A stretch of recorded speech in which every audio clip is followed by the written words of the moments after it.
바쁜 걸음을 잠시 멈추고 더 넓은 세상을 보기 위해 광주의 청년들이 삶의 쉼표에서 모였습니다. 일상에서의 그 소중함을 좀 잊지 않고 작은 기쁨을 좀 더 소중히 하자. 제가 하고 싶은 게 생겼을 때 그거를 도전할 수 있는 용기? 지금 위치에서 즐길 수 있는 것들을 많이 즐겨야겠다. 그런 생각이 들었어요.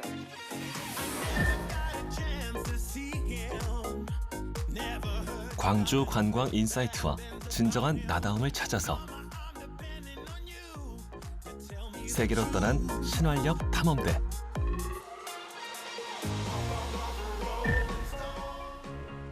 이전과는 다른 광주, 이전과는 달라진 새로운 날을 꿈꾸는 그들의 청춘 여행은 어떤 모습일까요?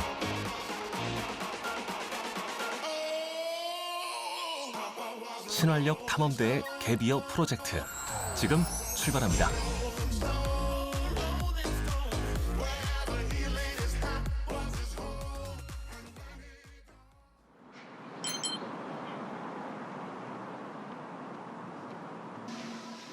전국 최초로 시도되는 광주형 청년 갭이어. 도약의 기회로 삼기 위해 광주가 청년들에게 다양한 유형의 활동을 지원하는 프로그램입니다. 제 스스로 변화시킬 수 있는 그 원동력을 좀 배우고 가졌으면 좋겠다는 생각을 갖고 있습니다. 제가 진짜 좋아하는 게 뭔지 알아보고 싶기도 하고 다양한 활동하는 사람들 만나면서 사람들 어떤 생각을 가지고 있는지에 대해서도 좀 궁금합니다. 7.1대 1의 경쟁률을 뚫고 총 30명의 참가자를 선발했죠.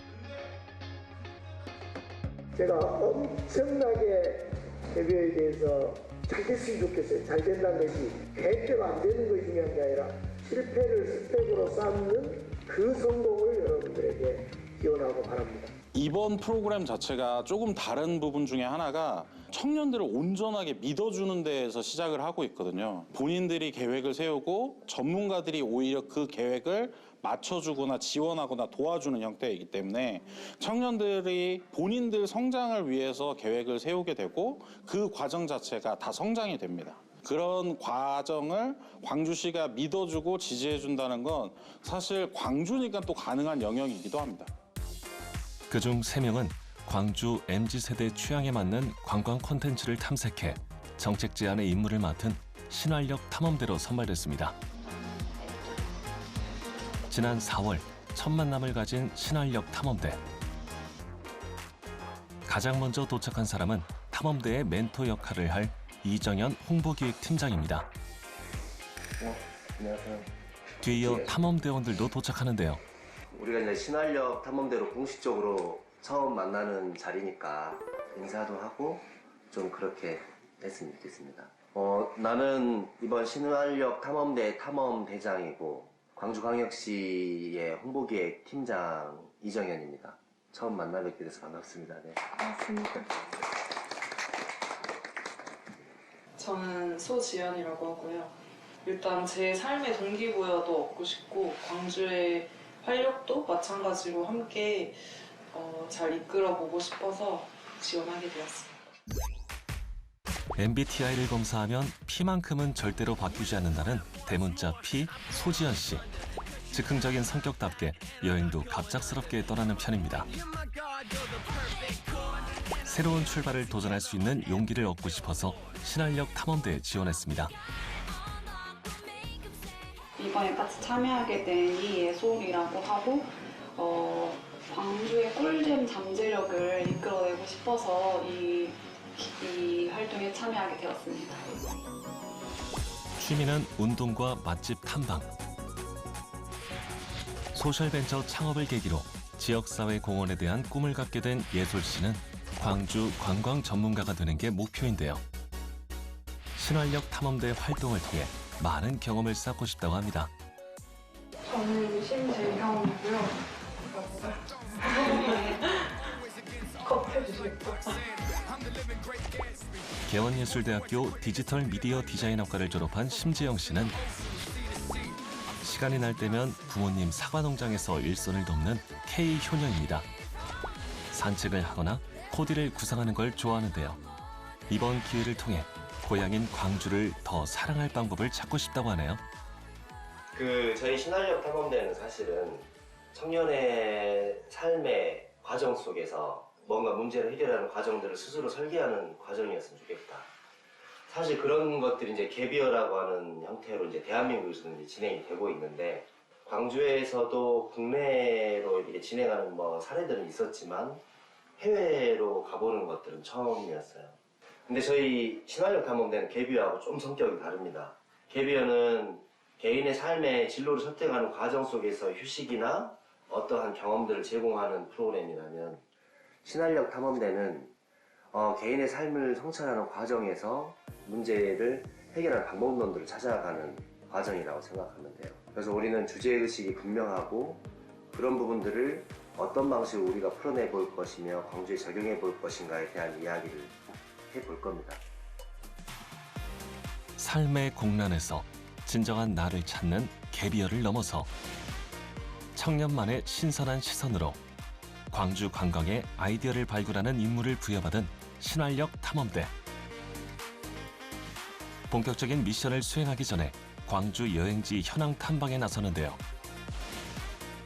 광주의 오랜 역사가 담긴 레트로 여행지부터 혁신적이고 미래지향적인 콘텐츠, 광주의 맛과 멋을 느낄 수 있는 관광지까지 자기만의 스타일로 자유롭게 여행을 즐겼습니다. 며칠 후 네 사람이 다시 만난 곳은 장성의 한 캠핑장입니다. 너가 제일 힘든 업무를 맡았네. 자유로운 분위기에서 대화를 나누며 광주 여행에 대한 서로의 생각을 나누는데요. 아 역시 그냥 무심코 지나쳤었는데 한 곳 한 곳 더 보니까 되게 매력이 많더라고요. 이 지역에서 찾으려고 하는 게 아니라 본인들이 원하는 인프라를 위해서 서치를 하다 보니까 자기들이 원하는 인프라의 부족으로 여기를 노잼이라고 생각하는 게 아닌가라는 생각이 들어요. 신활력 탐험대에게 광주 관광에 대한 멘토링을 해줄 특별 게스트가 방문했는데요. 어떻게 보면은 우리가 여행을 하는 기술? 여행도 기술이 필요한 것 같은데 그런 여행을 단 한 번도 그런 형태로 바라보고 접근을 한 적이 없었던 것 같아요. 그래서 이번에 우리 외국 갈 때 좋은 장소, 좋은 공간, 좋은 콘텐츠를 그냥 베껴오는 것들은 의미가 없는 것 같고, 거기에 있는 사람들이 현재에도 계속되고 있는 그 관광에서 어떤 즐거움을 느끼는지에 대해서 다른 관점들을 가지고 좀 이야기를 해봤으면 좋겠다는 생각이 들어요.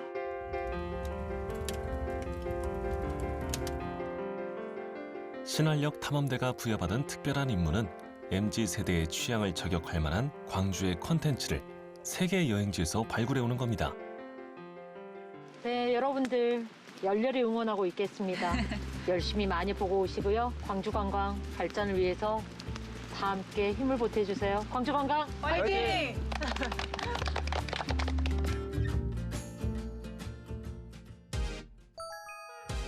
미션을 수행하기 위해서 이들이 떠난 나라는 코로나로 닫혔던 빗장이 풀리면서 한국의 MZ세대가 모여드는 곳, 일본입니다. 지난해 말 해외 항공권 예약 기준으로 한국인 인기 여행지 순위를 집계한 결과 일본이 탑3를 차지했는데요. 2023년 상반기에도 313만여 명이 일본을 찾으면서 올해도 역시 일본의 인기가 압도적이었습니다. 한국의 MZ세대가 일본에 열광하는 이유는 뭘까? 여기서 우린 광주 관광에 대한 힌트를 얻을 수 있을까?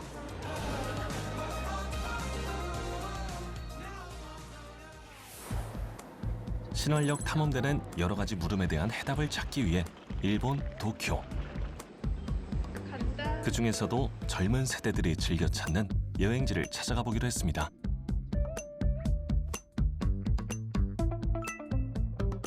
최근 지역 최대 현안 중 하나는 광주 복합 쇼핑몰 유치입니다. 복합 쇼핑몰을 핵심 문화관광 앵커 시설로 만들어 노잼 도시 담론을 극복하고 새로운 관광 인프라를 구축하겠다는 계획입니다. 현재 오래전부터 있었던 방직 회사들 부지와 어등관 관광단지 등의 기본 구성안을 세우고 있죠. 이에 신활역 탐험대는 복합문화 공간 설립을 통해 도시 재생에 성공한 사례를 찾아가 보기로 합니다.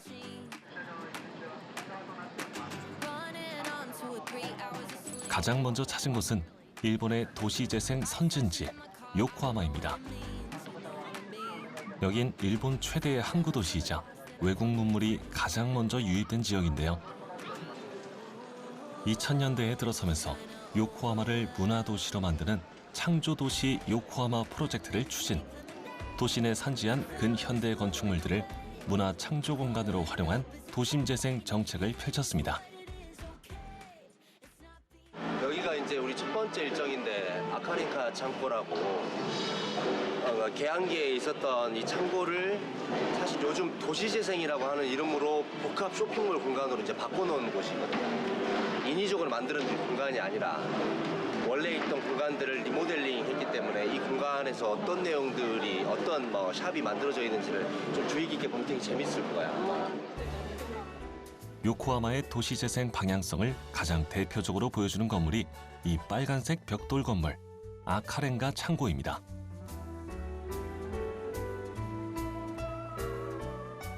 (1902년) 개항기 때 건축해 무역 창고로 쓰이던 건물을 1988년 복합문화 공간으로 탈바꿈시킨 곳인데요.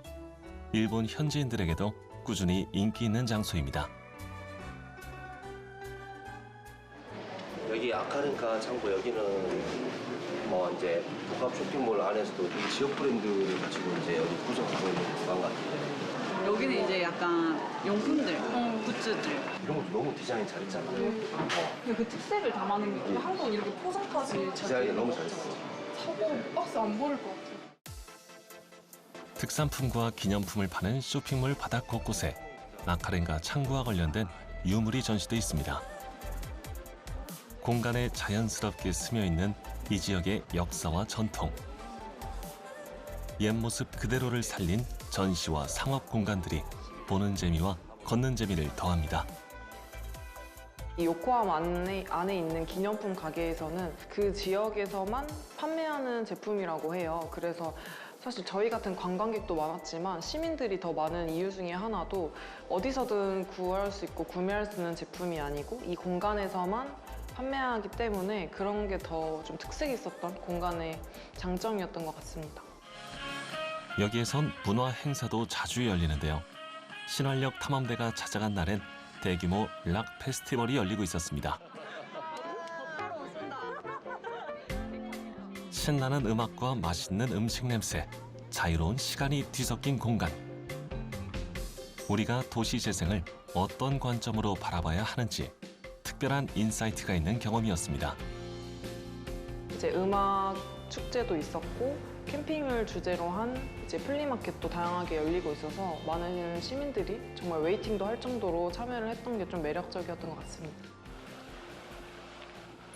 일본의 성공적인 도시재생 사례로 손꼽히는 또 한 곳. 민관이 협력해 만든 도코로자와 사쿠라타운입니다. 세계적인 건축가 구마 겐고가 디자인한 웅장한 건물들로 구성된 일본의 새로운 대중문화 엔터테인먼트 복합단지인데요. 박물관과 현대식 신사부터 일본의 독특한 문화 수출품인 애니메이션, 만화 관련 행사와 전시까지 다양한 볼거리를 선보입니다.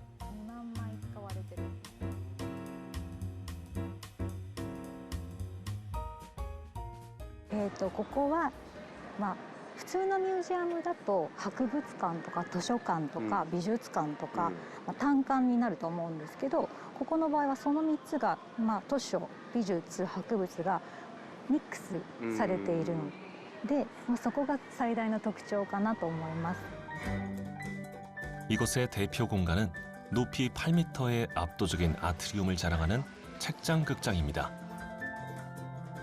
책꽂이의 영역을 넘어서 거대한 예술 작품을 보는 듯합니다.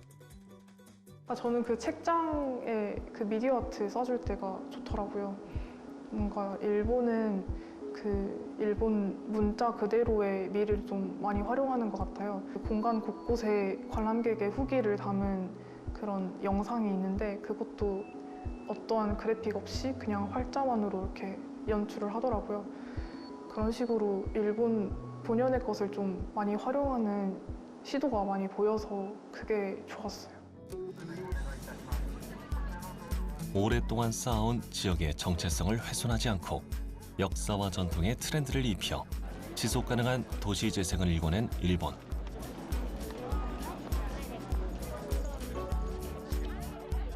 복합 쇼핑몰은 물론 옛 상무 소각장을 광주 대표 도서관으로 탈바꿈 중인 광주에도 시사점을 던져줍니다.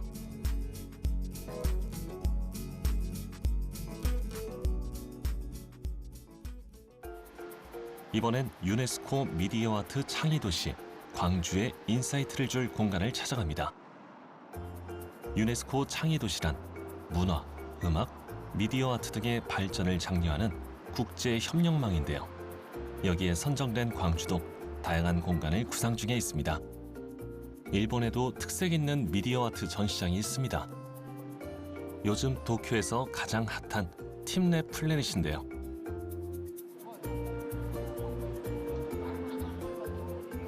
주변 경관을 활용한 그런 느낌일 것 같아서 보고 어떤 걸 좀 촬영하면 좋을지 그런 생각을 좀 얻어가고 싶어요. 자, 그럼 들어가 볼까요? 이곳은 9개의 작품을 통해 신체 몰입을 경험할 수 있는 곳인데요. 전시관에 들어가기 전 다들 신발부터 벗습니다.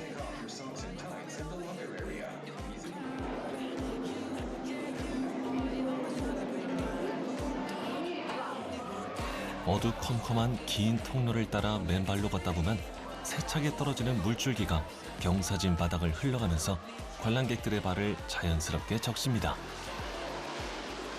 정원으로 가볼까? 네. 근데 그 물은 끝난 거 같아요. 그건 아니에요. 끝났어. 진짜? 여기는 4개의 세계로 구성된다 그랬잖아. 그냥 발표하는 거야. 다음은 거대한 블랙홀이 기다립니다.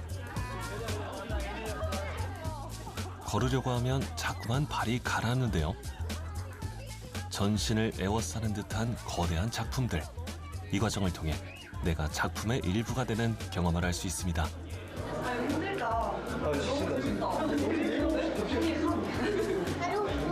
색다른 형태의 인터랙션이 있어. 너무 색다르다. 여기에선 스마트폰 어플을 이용해 관람객이 공간의 구성 요소를 만들 수 있습니다. 관람객들에 의해서 작품이 계속 바뀌는 거죠. 아 이게 모든 그걸 채워주네. 오감을.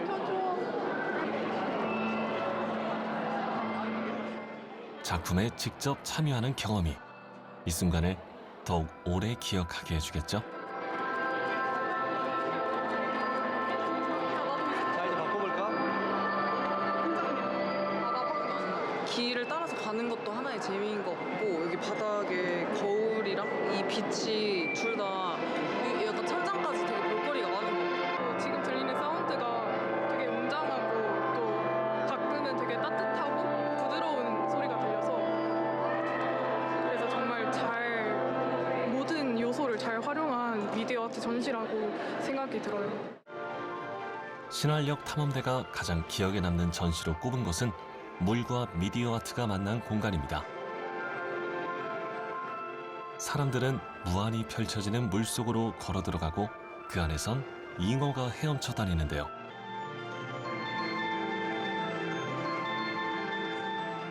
잉어는 물속을 걷는 사람들의 존재와 다른 잉어에게 영향을 받으면서 움직입니다.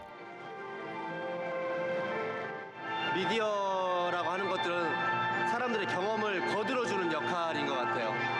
물로 사람들 다 연결시켜놓고 빛이나 이런 영상들이 사람들의 경험들을 도움을 주는 듯한 제가 프랑스 대시도 가보고 제주도 뭐 여러 군데 많이 가봤는데 한국에서 많이 가봤는데 여기는 좀 되게 특별한 것 같아요. 이곳만의 원더 포인트는 실제와 거의 유사한 경험을 제공하는 겁니다.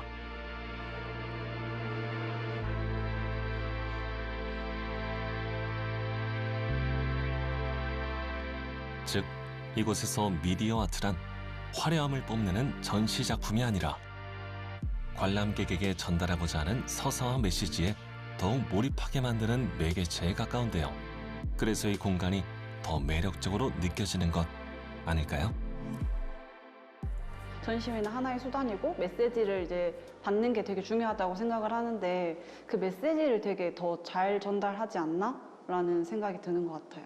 요즘은 좀 미디어 아트를 인터랙티브한 콘텐츠로 활용하는 게 좀 대세고 많이 그렇다 보니 광주도 좀 참여자가 같이 이렇게 상호작용할 수 있는 요소가 추가가 되면 좋을 것 같아요. 한편 지역만의 특색을 살린 콘텐츠 개발도 중요합니다. 광주 관광 빅데이터를 살펴보면 음식 관광이 무려 58%, 타 지역에 비해 굉장히 큰 비중을 차지하고 있습니다. 소셜미디어 키워드 분석 결과 역시 맛과 관련된 언급이 많았고 동명동 카페거리, 식도락 여행 등이 관광객을 광주로 이끌고 있음을 확인할 수 있었습니다. 그러니까 광주 문화관광 산업의 주요 키워드는 미식관광인데요. 최근 대한민국 미식관광에서 빠질 수 없는 곳, MZ세대 핫플로 각광받는 전통시장입니다. 그렇다면 일본은 어떨까요? 도쿄의 부어키라 불리며 대표 미식관광지로 손꼽히는 치키지 시장을 찾아갔습니다. 압도적인 시장 규모로 수산물 하루 거래 금액 세계 1위를 기록한 이곳은 도매 전문인 장례시장과 소매 전문인 장외시장으로 나뉘어져 있는데요.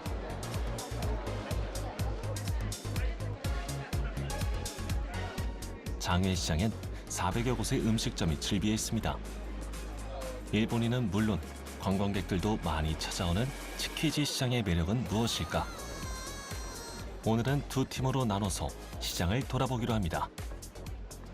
되게 SNS 핫하대요. 근데 딱 보니까 SNS에 인지하기 좋은 그런 음식이에요. 약간 엄청 크잖아. 아 저거는 문어인가 보다. 아 문어도 있고 새우도 있네. 새우 하자. 근데 이게 사실 보는 것도 중요하잖아. 보는 즐거움도 있잖아. 먹을 때는. 점포마다 배어있는 독특한 분위기와 맛에 매료되는 치키지 시장. 많은 사람들이 이곳을 찾는 또 하나의 이유는 독특한 로컬 미식 서비스가 있기 때문입니다. 음식을 주문하려면 자판기처럼 버튼을 누르면 되는데요. 번호표 대신 독특한 게 나옵니다. 근데 이렇게 나는 이렇게 솔직히 그냥 티켓을 줄 수도 있는데 이걸 굳이 주잖아. 근데 이거 즐거운 것 같아. 아까 그 종이 티켓 뽑은 걸로 사실 교환해도 먹을 수 있긴 하는데 이걸 주는 게 그가 좀 특색? 가게 특색? 그러니까 이게 구매 과정의 즐거움까지 생각한 거지. 근데 요즘에 그게 되게 중요하다, 마케팅에서. 그런 거를 되게 잘하고 있는 재미네요. 치키지 시장은 일본 최대 규모의 수산시장답게 어딜 가나 신선한 수산물이 넘쳐납니다. 인기의 비결은 결국 시장의 본질인 맛과 신선함을 지키는 것에 있었습니다. 치키지 시장은 이러한 경쟁력을 바탕으로 신선한 원재료를 이용한 다양한 핑거푸드도 제공하고 있죠.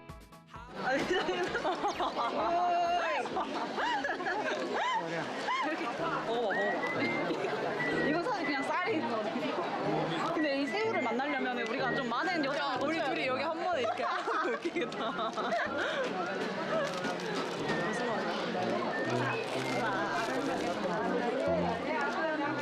아 이게 담백한 맛?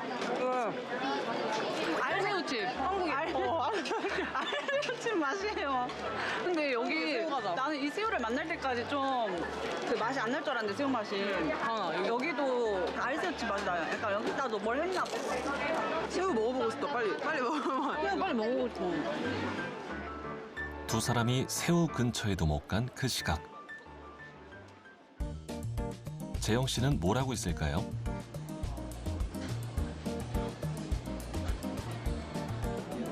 되게 새로워요. 시장 같지 않아요. 뭔가 시장의 느낌을 한 팝업에 온 그런 정도로 되게 깔끔하고 치키지는 뭐 인근에 관광 스팟이 또 따로 있는 게 아니라 이 재래시장 자체가 그냥 바로 떠오르는 곳이래요. 여기 인기 되게 많네요. 일본 오이절임은 어떤 맛일지 안 먹어봐서 모르겠는데 좀 맛이 좀 보장된 곳이 아닐까 하는 생각이 듭니다. 오이절임을 구입한 재영 씨. 과연 그 맛은 어떨까요? 저 오이 절임 샀거든요. 저기 보면은 그 주문을 해서 받고 또 옆에서 먹고 딱 두고 가시는 것 같아요. 그래서 서서 먹는 문화가 자리를 잡아져 있는 게 좀 신기해요. 그만큼 핑거푸드가 잘 돼 있구나 싶어요.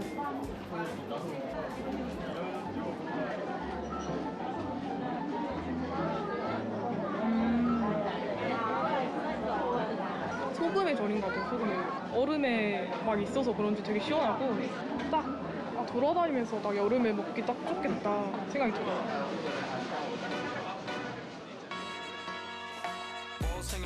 치키지 시장에 가면 언제나 줄을 서야 먹을 수 있는 명물이 있습니다.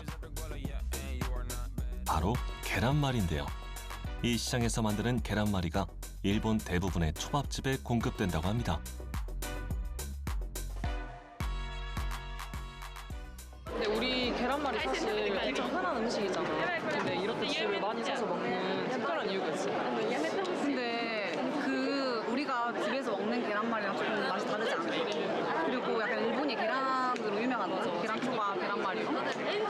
맛이 좀 궁금하다. 근데 이게 대표 음식으로 딱 정해져 있으니까 사람들이 먹는 거.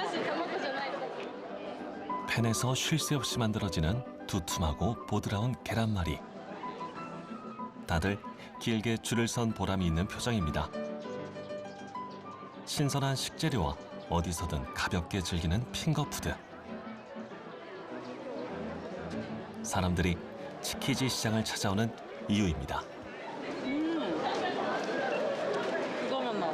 컵케이크. 저는 약간 일본 쯔유 맛도 좀 나고 뭔가 달달하면서 또 엄청 부드러워. 일본 하면은 딱 떠오르는 계란 맛이 있잖아. 우리가 기대감을 갖고 먹잖아. 근데 그 기대감을 딱 충족하는 맛이야. 근데 맛있어. 그리고 약간 시장의 재미가 사실 엄청난 음식보다는 핑거푸드가 매력이잖아. 시장의 매력이. 그런 거를 잘하고 있어서 이렇게 사람이 많은가 봐. 그 시장만이 가질 수 있는 특유의 경쟁력에 관광객들의 욕구를 충족시키는 독특한 마케팅. 여기에서 우리는 광주 미식 관광의 성장 가능성을 확인하고 갑니다.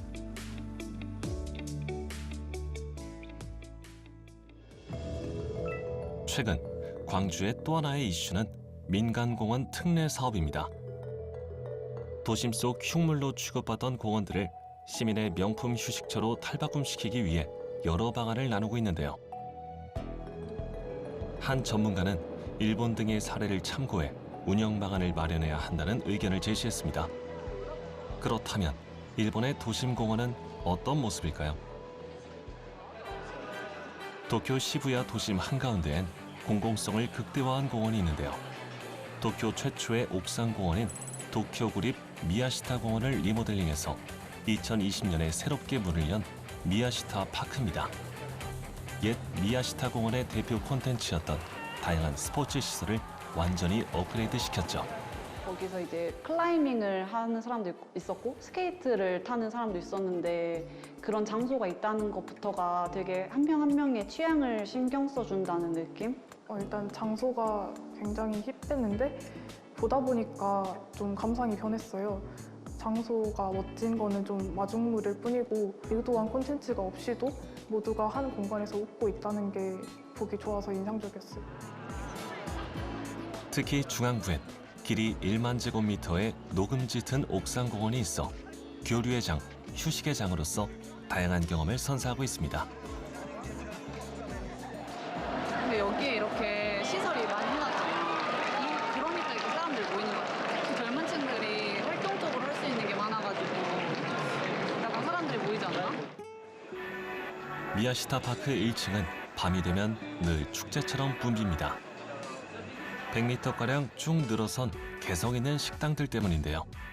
홋카이도부터 오키나와까지 일본 전역의 다양한 향토 음식을 맛볼 수 있습니다. 뭔가 생각보다 여기 분차도 분차 같은 건데 젊은 사람들이 많은데 요즘 분차 자동차 문화를 40대, 50대들이 즐기는 그런 문화가 아닌 것 같아요. 그래서 그게 하나의 뭔가 감성으로 여겨지는 것 같아요. 그러니까 하나의 감성. 20대들에게. 밖에서 이렇게 다 같이 먹는다는 이번엔 가차의 성지로 불리는 아키하바라에 갑니다. 세상의 모든 덕후들이 모인다는 이곳은 주말마다 보행자 중심의 차 없는 거리로 변합니다. 도로 한복판에 쉼터가 생겨난 거죠. 차가 사라진 이 거리에서 사람들은 아키하바라의 모든 문화를 자유롭게 만끽합니다. 되게 좀 이 뻥 뚫린 도로에서 돌아다니면서 거리 막 보는 그냥 그것만으로도 지금 되게 즐거운데 또 상점가로도 들어가고 많이 설레요. 이 차 없는 거리로 조성하면 사람들이 일탈을 경험하거든. 네. 근데 코스프레나 캐릭터나 뭐 이 모든 것들이 좀 되게 자유로움의 표현들인 것 같아서 아, 아키하바라에 온갖 자유로움들이 좀 모여 있구나, 좀 그런 느낌이 좀 들긴 듭니다. 올해 한국관광공사가 발표한 MZ세대 여행 트렌드 중 하나는 로컬 힙입니다. 즉, 특정 지역만의 개성과 감성을 살린 제품과 서비스를 소비하는 게 유행인데요. 일본에도 로컬 힙으로 유명한 도시가 있습니다. 도쿄의 젊은 세대라면 한 번쯤 찾는 빈티지 천국, 시모키타자와인데요. SNS에 올라온 일본어 해시태그만 248만여 개에 이르는 도쿄의 핫플입니다.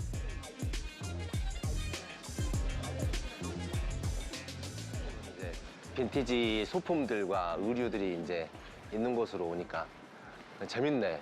재밌구만. 가게 느낌도 빈티지하고 파는 소품들도 빈티지하고. 뭔가 한데 있을 만한 종류가 아닌데 같이 골목 있는 것 같아요. 그런 거리여서 그런가 지나다니는 분들도 뭔가 패션이 상당하시고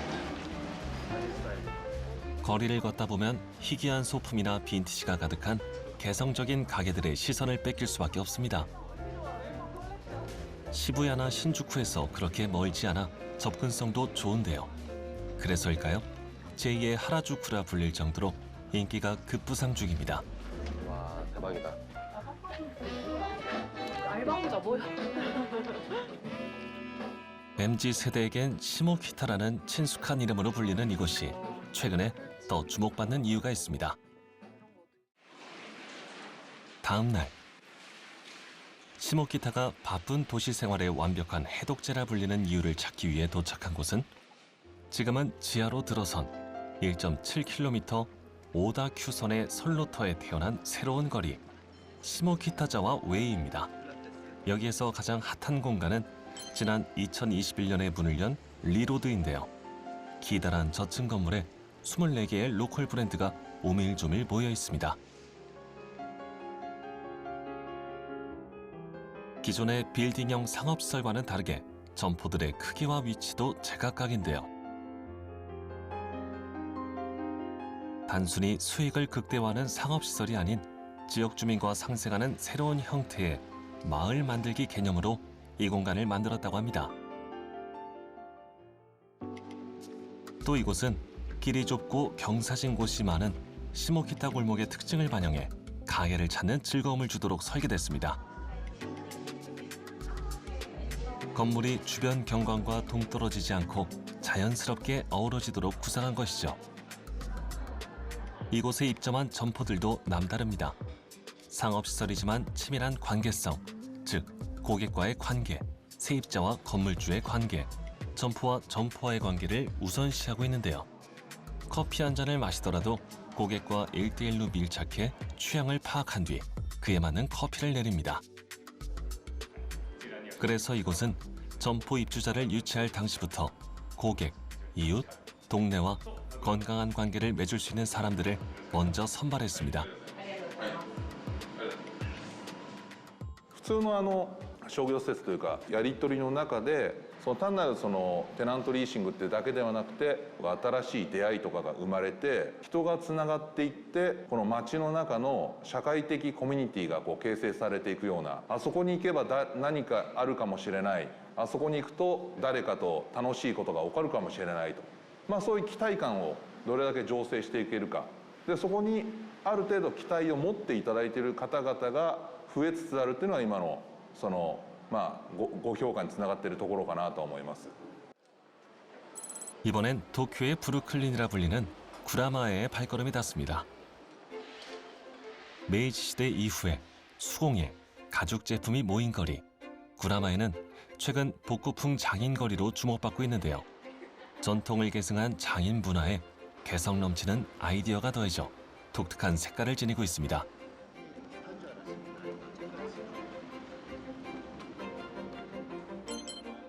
이곳엔 버려지는 재료나 술로 진을 만드는 세계 최초의 재활용 양조장이 있습니다. 사케 찌꺼기, 유통기한이 임박한 맥주 등 쓰기 어렵거나 쓸모없어진 재료로 술을 만드는데요. 세계 진 어워드에서 일본 최고의 진으로 뽑히며 업계에 파장을 일으켰다고 합니다. こちらの方の商品が、弊社で一番定番の商品となっておりまして、ラストのエレガントという商品です。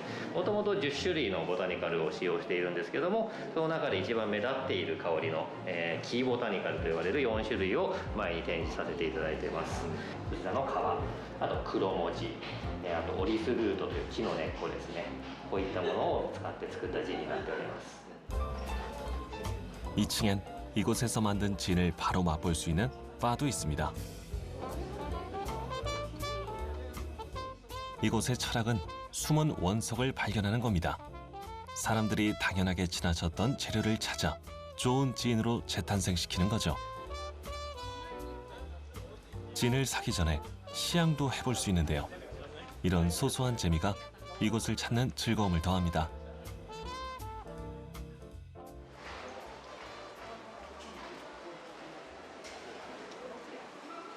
또다시 구라마의 골목길을 걸어봅니다. 입구에서부터 독특한 감성이 느껴지는 한 건물에 멈춰서는데요. 3대째 대를 잇고 있는 문구점, 가키몰입니다. 우리가 흔히 생각하는 문구점과는 분위기가 완전히 다르죠. 이곳의 인기 제품은 자신들이 원하는 조합으로 주문 제작이 가능한 노트입니다. 그 사람만을 위한 노트를 만들어주는 거예요. 약간 한정판, 나만을 위한 노트라는 느낌이 좀 매력적인가 봐요. 그래서 다들 이렇게 열심히 근데 디자인이 너무 예쁘긴 해요. 이번엔 도쿄 시민들의 휴식처로 각광받는 가마쿠라에 갑니다. 이곳에선 양질의 콘텐츠로 일군 문화가 얼마나 힘이 있는 것인지 그 저력을 새삼 실감할 수 있습니다. 가마쿠라는 평일에도 어딜 가나 줄을 서야 할 만큼 많은 사람들이 찾는 곳인데요. 그 배경엔 가마쿠라와 에노시마 섬을 주무대로 한 고레에다 히로카즈의 영화 바닷마을 다이어리가 있습니다. 마지막 장면에서 시치리가 아마 해안을 거닐던 세자매처럼 신활력 탐험대도 바닷길을 거닐며 이곳이 전해주는 독특한 감성에 젖어듭니다.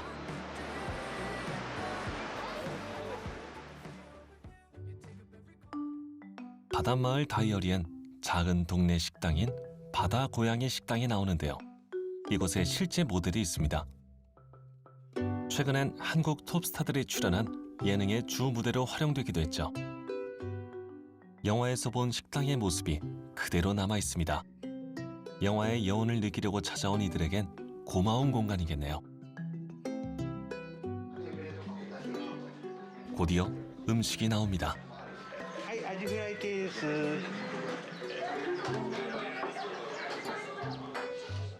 정갈하게 담아낸 음식들에 작은 바닷가 마을의 정취가 담겨 있습니다. 영화 속에선 중요한 몇 가지 음식이 등장하는데요. 그 중에서도 가마쿠라와 아빠를 상징하는 음식은 잔 멸치를 공깃밥에 얹어 먹는 시라스동입니다.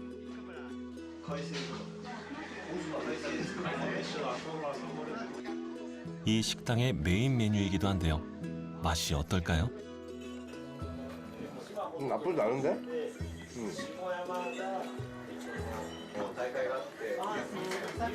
엄청 중요해요. 이 양념에 이걸 비벼야 좀 맛있지 않을까? 너무 짜요. 그래? 동네에서 이 가게가 왜 사랑받을까? 그게 궁금하고. 왜 사람들이 여기를 찾고 오고 여기를 소비하고. 그러니까 우리가 먹었을 때는 예를 들면 입에 안 맞을 수도 있고 특별할 거라고 생각하지 않는데.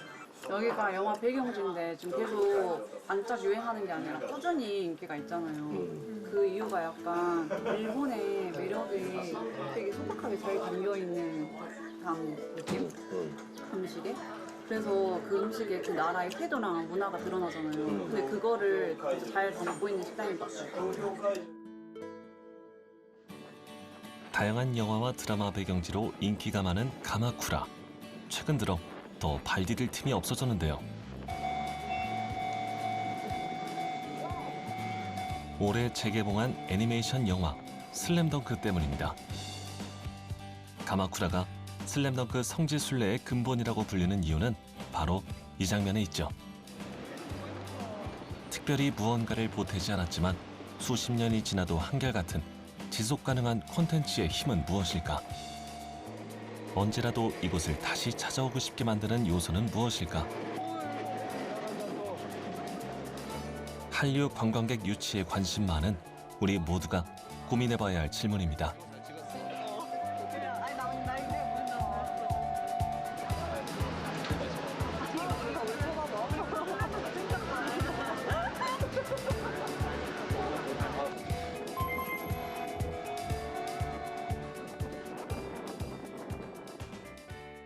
여기 직접 와보니까 어떤 것 같아? 사실 막 그렇게 화려한 곳은 아닌데 그 스토리 때문에 사람들 많이 오는 거 보니까 그 스토리 힘이 진짜 대단한 것 같아요.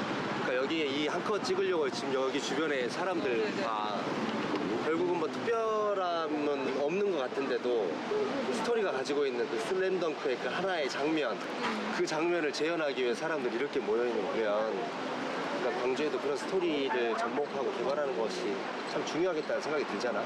아까 슬램덩크 옷 입고 다들 오셨던데 그러니까. 되게 행복해 보이셨어요. 추억이 이렇게 전달이 되면서 보존되는 게 이 장소는 그러니까 몇 년, 몇십 년이 흘러도 지금처럼 많이 찾는 장소이지 않을까. 3박 4일 동안 일본의 MZ세대가 사랑하는 개성 가득한 여행지를 둘러본 신활역 탐험대. 우리는 여기에서 3가지 키워드를 얻을 수 있습니다. 먼저 역사와 맥락이 살아있는 공간 설계. 오랫동안 사랑받을 묘무형의 콘텐츠 제작. 지역의 특장점을 극대화한 취향 저격 관광 상품 개발인데요.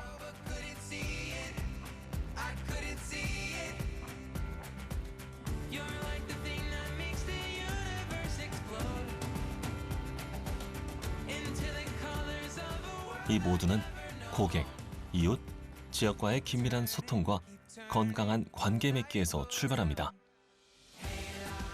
공동체 정신으로 세계가 인정한 광주의 역사.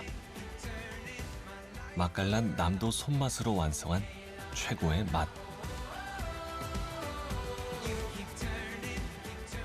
빛과 예술의 도시를 바탕으로 성장하는 문화 지도. 미디어 아트에 광주의 아이덴티티를 담은 유네스코 미디어 아트 창의 도시.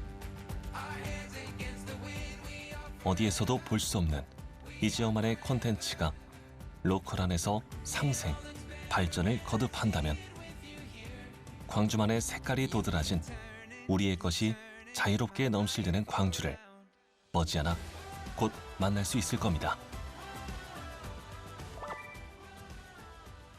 일본 여행을 한 줄로 말을 하자면 익숙하지만 뭔가 새로웠던 곳이라고 말을 할 수 있을 것 같아요. 일본이라는 나라 자체가 되게 다양한 콘텐츠를 제가 간접 그리고 직접적으로 경험을 해보았지만 다시 방문하니까 어떤 장소에서 어떤 활동을 하는지에 따라 그 공간이 조금 더 새롭게 보이는 것 같다는 생각에 익숙하지만 새로운 곳이라고 말을 할 수 있을 것 같습니다.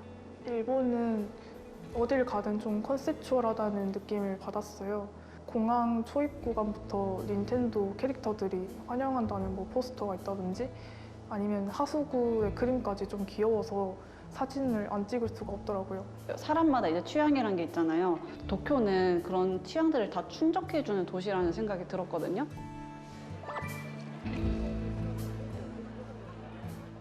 시민들한테는 축제가 그저 열리고 이제 그 공간을 이용할 수 있는 곳 이렇게 인식이 조금 더 강하다고 생각을 하고 관광지로서의 느낌은 사실 좀 상대적으로 받지 못하는 인식이 있다고 저는 생각을 했는데 아카렌카 창고를 방문해 보니까 사실 그 공간에서는 사람들이 뭐 돗자리를 펴고 텐트를 치고 낮부터 밤까지 뭔가 온전히 이 공간을 느끼고 즐길 수 있는 거잖아요. 일본에서는 어딜 가든지 컨셉에 좀 집중한 모습이어서 지루함이 없었어요. 그래서 일본을 여행을 갔다 온 게 뭔가 일본이라는 거대한 전시를 보고 온 듯한 느낌이어서 그래서 한국에 돌아오고 나서도 좀 여운이 좀 많이 남더라고요.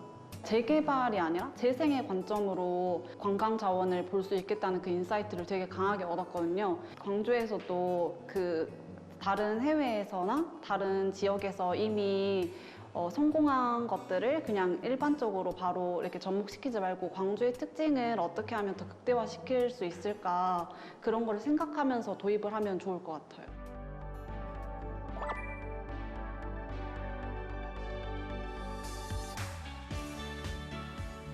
광주 시민분들이 로컬 가이딩을 하는 문화가 생기면 어떨까 하고 생각을 해요. 광주 토박이 분들도 나이대에 따라서 뭐 청년, 청소년, 노년 이런 식으로 느끼는 광주가 다를 것이고 또 광주에서 빼놓을 수 없는 5.18이라는 역사에 그 있었던 분들의 광주는 어떤 모습일지 콘텐츠의 파생이라면 팬들은 일상적인 장소나 행동이어도 뭔가 벅찬 감상을 느낄 수 있다는 거를 보면서 광주도 좀 그런 콘텐츠가 일단 우선되었으면 하는 마음이 있어요. 아카렌카 창고에서 항상 그 공간에서만 즐기고 항상 즐길 거리가 많은 것처럼 저희도 복합 문화 공간에서 공간의 특색을 살리되 이제 그 공간에서만 느낄 수 있는 거리를 만든다든지 아니면 그 공간에서만 즐길 수 있는 축제를 만드는 게 조금 더 특색 있는 관광지로서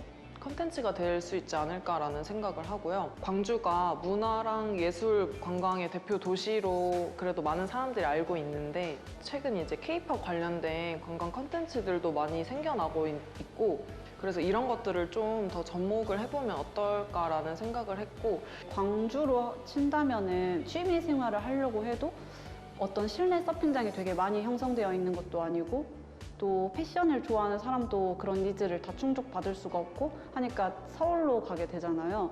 그래서 그런 취미나 취향을 다 충족시킬 수 있는 도시가 되면 좋을 것 같아요.